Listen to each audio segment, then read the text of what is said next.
Hello and welcome to episode 3 of the Sell Smarter, Sell Faster livecast.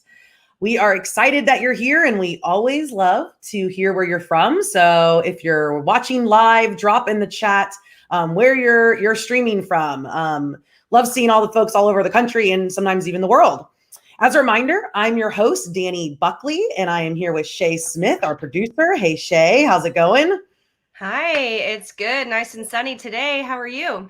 Yeah, I know you're in Florida surviving the tropical storm. Doing all right?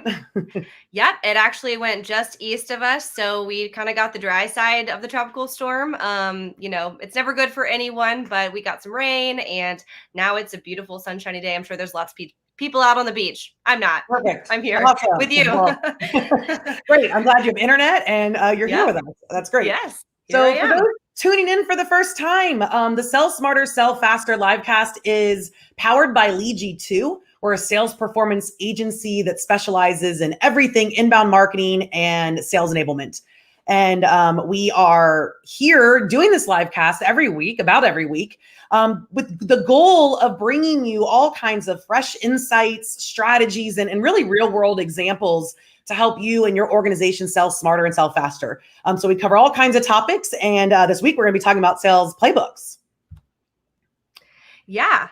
So if this is your first time tuning in, if you could visit our website, sellsmartersellfaster.com. We do put all of the resources that we might talk about from the episode. We are streaming weekly on YouTube. So here's our YouTube channel. If you're not subscribed, make sure to go subscribe. Connect with us. You can connect with us here or on sellsmartersellfaster.com.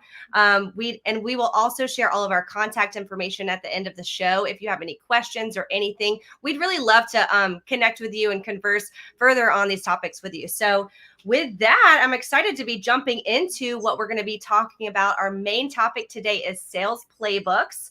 We're going to be talking about what they are and how to best create and roll one out to your sales team efficiently and effectively. We're going to be talking with Harry Clark from Market Enginuity in just a bit. And I can't wait to learn to hear what he has to say since he has recently done this inside of his multi-market organization. Dani, you're going to kick us off covering a little bit about sales playbooks. Then we're going to bring in Harry to get his take on implementing the sales playbook for his team. So as a reminder, you can find all of our resources on sellsmartersellfaster.com. Make sure you're subscribed. And with that, I'm going to hand it over to you, Dani, to teach us some about sales playbooks. Yes, and sales playbooks really are one of my favorite topics. I've spoken at a handful of conferences about them. It's a topic people seem to love, and I love sharing about it. So just to get us all on the same page, what is a sales playbook? There's a lot of different ways it can look. We have a certain way that we do it here at Lead G2 for our clients and our partners. But typically what it really entails, everyone can agree on one thing. It's really a robust guide that brings all the different pieces and important templates, resources, strategies, things like that, all into one document in one place so that salespeople and anyone else involved in the sales process that needs to can access all of this in one place. They know that it's up to date. It's a living, breathing document that they're able to, it's not some outdated thing they save somewhere or print out. It's really something that is updated regularly. And there's often many chapters and pieces to it. And so some of the key things that we include in a sales playbook are things like how to overcome different objections. One of my favorite things is like creating talk tracks for those. Competitor battle cards. So internally, these are not things used externally. These are for salespeople to be armed with all the information they need to go up against competitors. Things like the actual steps of your sales process laid out and what the expectations are for your salespeople. So that's really clear. Also things like breakdowns of your different service offerings and how you position them, how you position your company. You might even have your elevator pitch on there. There's a lot of different things that can go into a sales playbook and they can become really quite robust. The real meat of a sales playbook, though, is, of course, sales plays, right? And that is going to include, quite a variety of different sales plays. I think our standard sales playbook starts with 12 or 15, and often you grow from many more from there. And so a sales play is going to be where you take a very specific scenario in the sales process, any scenario that a salesperson might encounter. This could be something like how to uncover and find great new prospects. It could be how to get that first appointment with a new prospect, how to follow up with someone after you've presented a proposal and you're waiting for, kind of an answer. It could be how to conduct a great discovery meeting, needs analysis meeting. It could be all kinds of things. And so you take these different scenarios and you map them out step by step. Not to be that a salesperson necessarily has to follow it exactly every single time, but you're giving them the ability to work smarter and faster by having those things laid out clear with links to resources, email templates, call scripts, kind of what the best kind of case scenario might look like. And then you empower them to customize it and personalize it for the different situations they might be in. Sales plays are also often can be industry specific. So if you have different buyers that you're going after, different industries, you could even have, multiple of the same sales play, but with different content, different resources, depending on who you're talking to. So that's what a sales play is. And that's what all goes into a sales playbook. And Shay, I know you've even played a role on the marketing side. Marketing often does play a big role in developing a sales playbook. All of the content and the resources and a lot of the thinking that goes into it will fall under the marketing umbrella in collaboration with the sales leaders. Mm-hmm. Yeah, it's definitely a collaboration, and it's a great tool for both parties, both teams. Yeah, that's a really good point, because I know even like our blog manager often will refer to the sales playbook for information about our buyers, our audience, the buyer's journey. Information we have for salespeople is absolutely applicable to marketing too. Yeah. And I've really yet to see an organization that can't benefit from a sales playbook. I often get asked, well, do we really need this? And you can start small. It doesn't have to always be as big, but really, whether you have one salesperson and that's just the owner selling, or you've got, 100 people across the country, a sales playbook is going to benefit every organization. And that's why I feel so passionately about it, because it really does help everybody. So without further ado, we've got someone here to talk more about this, so you don't just hear it from me. So Shay, if you want to introduce Harry for us. Yeah, so let me introduce Harry, and I'm going to bring him into the studio once I do that. So Harry Clark is the Chief Revenue Officer of Market Enginuity. Market Enginuity links mission-driven media clients and sponsors in mutually beneficial partnerships. As the largest public media sponsorship sales force in the U.S., Market Enginuity represents local and national sponsorship for clients ranging from public media stations and media markets number 2 through 44 to independent podcast networks. Comprised of podcast sponsorship specialists and pioneers in the industry, Market Enginuity Podcast Group is the sponsorship sales agent for PRX, the third largest podcast network in the U.S. and public radio's largest distribution marketplace. Harry leads the revenue strategy for all Market Enginuity local, national, and network sales teams. In collaboration with sales leadership company-wide, he focuses on tactics to unlock more revenue for every station and producer Ingenuity represents, ultimately ensuring every team has clearly defined goals and is equipped with the right tools and support to exceed potential. Harry's media experience fostering successful sales culture and large-scale customer solutions spans both commercial radio and public media. He served as general manager of the integrated media sponsorships for New York Public Radio prior to joining Market Enginuity in 2015. There, he built the team who pioneered podcast revenue generation and public media.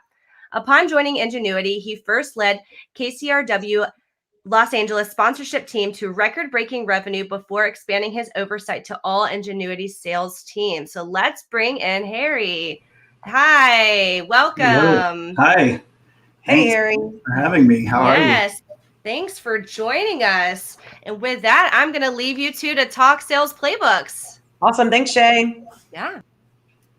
And I've had the pleasure of working with you over the last year or more, a little bit more, Harry. And I know I've witnessed you be an amazing sales leader, business leader, and I'm just really excited to get your take on some of this stuff today.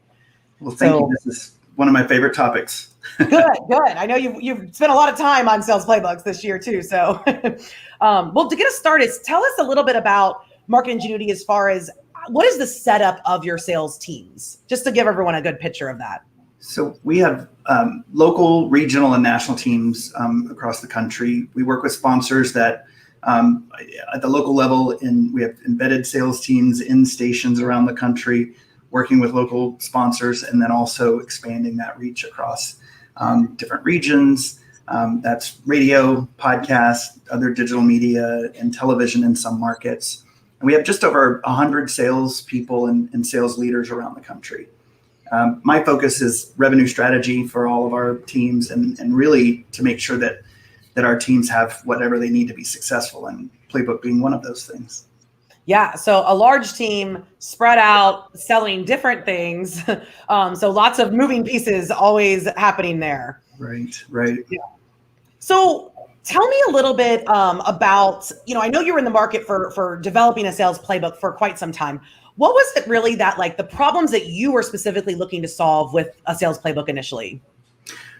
It's interesting. I saw Tom Brady speak in an Adobe conference and talking about how they practice in this playbook that was super thick, and every detail, and the team knew when to apply different plays. And so it got me really looking into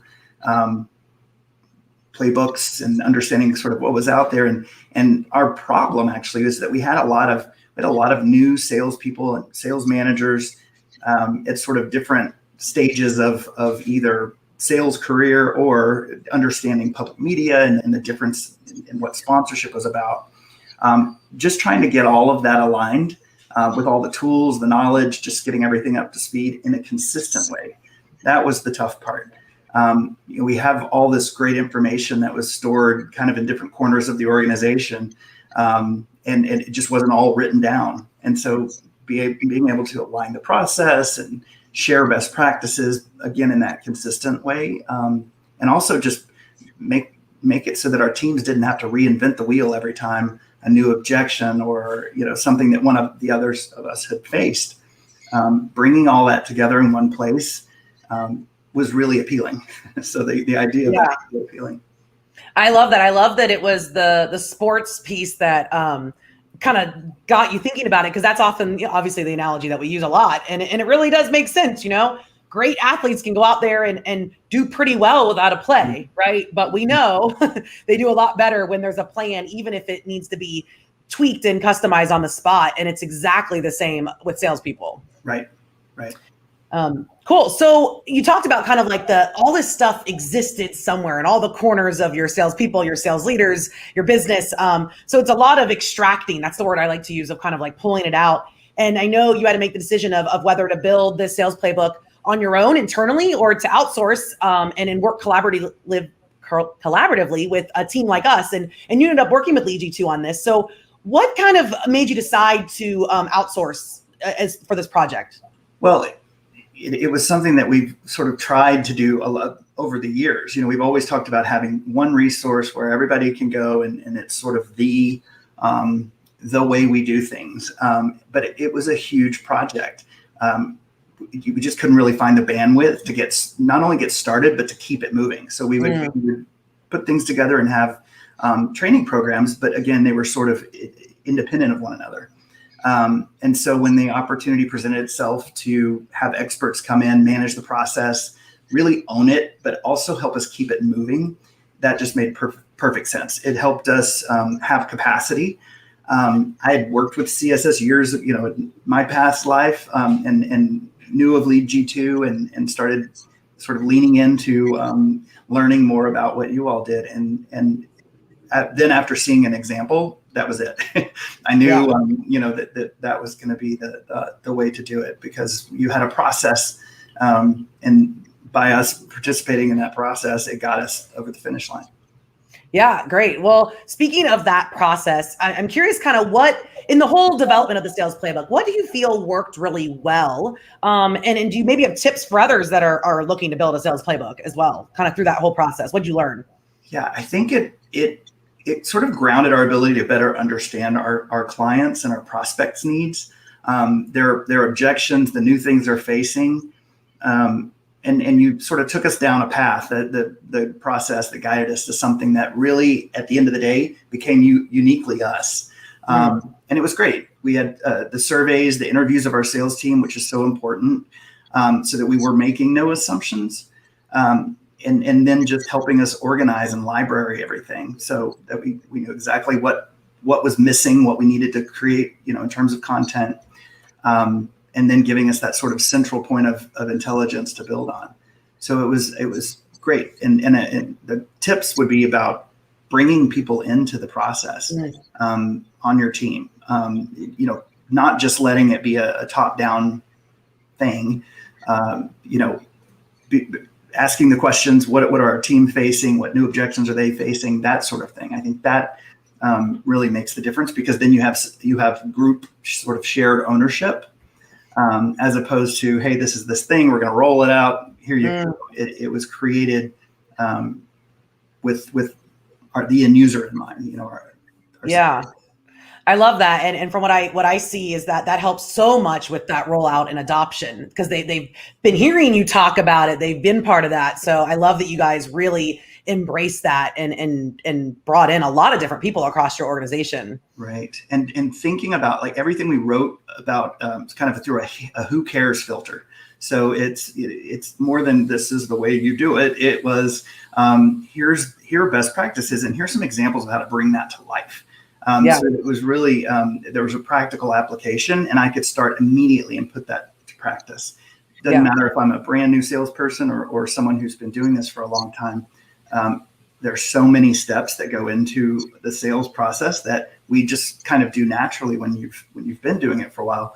But to actually see that and say, where am I in this process, and where do I need to readjust? And if I have that best practice to do it over and over and over, sort of the same way, more predictable performance. And that's been a lot of the feedback that we've had.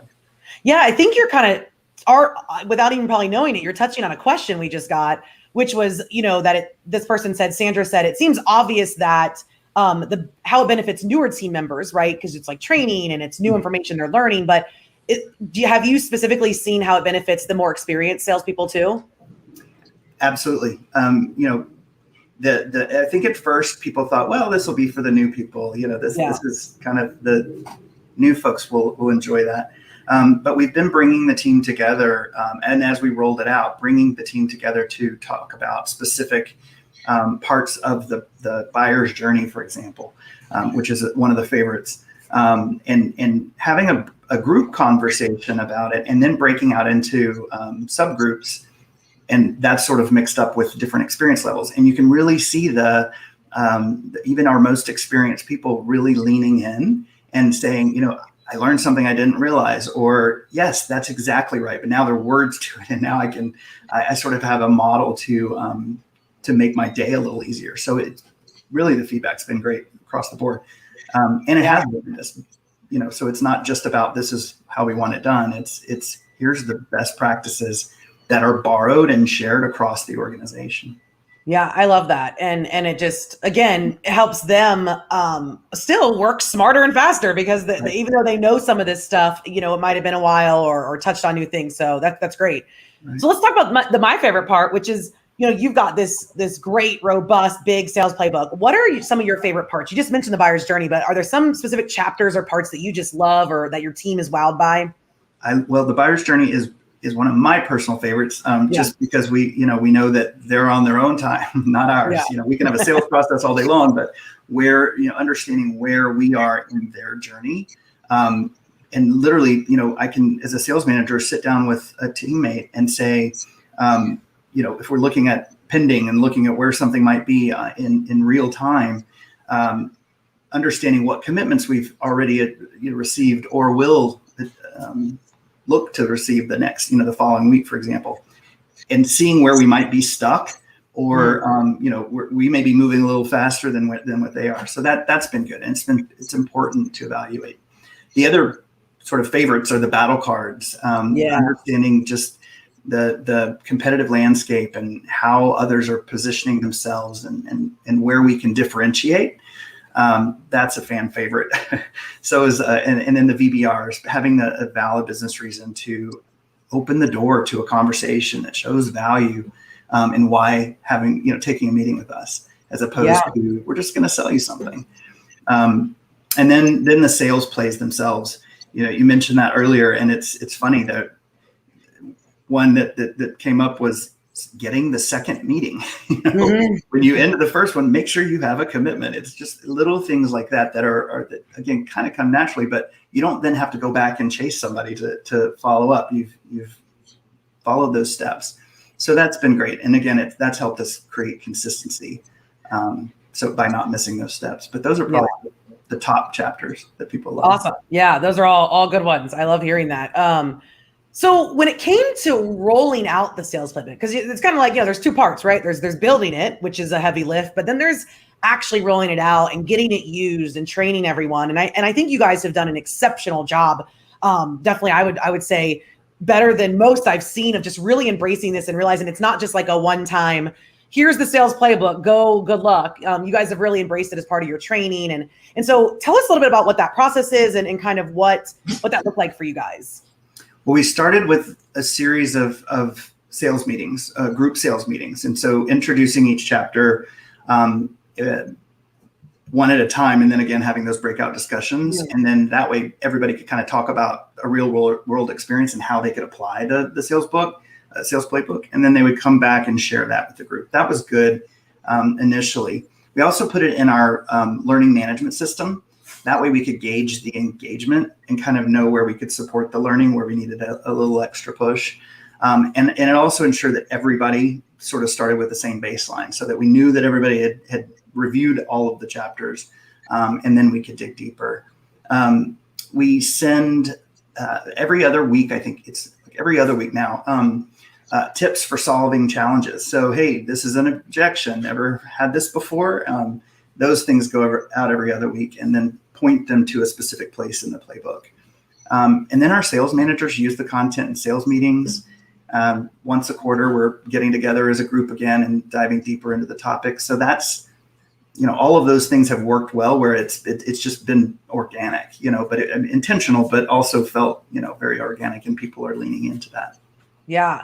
I love that you rolled out the chapters individually, and so it wasn't like drinking from a water hose and things get forgotten. And I also love that you've really invested in your leadership being bought in and just always going back and pointing back to that. That seems so important. So it seems like you guys have really adopted it pretty well. And so kudos to you guys for the work you've put in to do that. It makes a difference. It was easy to do once we had it. Yeah, once you had it. So talking about the sales playbook, and this is not a one and done thing, right? It's something that does get updates. How are you guys keeping it up to date? Any tips or tricks to kind of share around that to keep it, alive and well? Oh, yes. We have one person who is ultimately the person in charge. And so she owns it, and we all own it together, but she owns the process, saying, okay, we've got a cadence that we've agreed to once a quarter, get together, get feedback from the team. What's going, what do they like most? What would they like to see refreshed? What content might be missing? New challenges that they're experiencing. And then we work with a curating committee. And so this is a group of a few sales leaders and our marketing lead who takes all of that information in. And then if new content needs to be created, then we work on that together and sort of approve that together. But that way it does keep it alive, and it's not just that sort of, again, one and done. And that worked pretty well. We're only, I don't even know how long we're into it now, but we've just gone through a new iteration. And it's great because there's stuff that we think, well, how did we miss that the first time? But we're able to provide more useful content. So far, so good. I love that. I love that you have one owner that is smart, and that you're really having this all in alignment with your marketing strategy, and having this all married and working together. So that sounds really smart. So let's see. So what do you think have been the biggest benefits now that you've rolled it out? I think it's been probably a handful of months that you've rolled it out. What are the biggest benefits you're seeing that it's now available to your sales team? I think it enables our teams to kind of sing the same song with their own voice, and then again, promoting kind of the learning and development based on where they are in the different sales expertise. It allows the teams to kind of learn at their own pace and leverage the parts that are most useful to them. So it's not like I have to have all of this at once. I've got my go-tos. It's definitely helped with the onboarding process. We've had great feedback that, I've onboarded this many people in the past. This has been the best experience because now I have a place that they can kind of go and again, at their own pace, learn. And that helps kind of lessen the reliance on sales leadership, where they're having to be involved in answering all of those questions. Those are the big ones. I think it's, it's also, I mentioned earlier, great content for our sales leaders to share in sales meetings and continue to keep that alive, that learning and development. Awesome. Lots of different benefits that maybe weren't even originally part of the problems you were looking to solve, but have been extra benefits. I love hearing that. Yeah. Great. Well, this has been really insightful. I'll ask you the closing question. Just, do you have any final tips or that you'd want to give to someone that might be thinking about or just getting started on building a sales playbook? I would say do it. Just do it. There's a lot of benefit, really. And then get ready. The process kind of moves fast. Have your team ready to provide their time and input, because the more you do that up front, the better the product will be on the other side. And again, really, if you're thinking about it through the lens of your sales team, will this help them do their job better? Will this help them move things forward? I think that's important. And then just be prepared to evangelize it, with your organization before, during, and after, so that you keep it alive. But awesome. Yeah. Those are great tips. And this has been really helpful. I know people always love hearing from someone who's actually done it and done it recently, which this has been your, big initiative for 2021 for you guys. So thank you for your time. And it's always a pleasure connecting, Harry. I know we've got your information here if anyone wants to connect with you on LinkedIn. Yeah, I'd love that. Yeah. So thanks for joining us, and we'll talk soon. All right. Thank you for having me.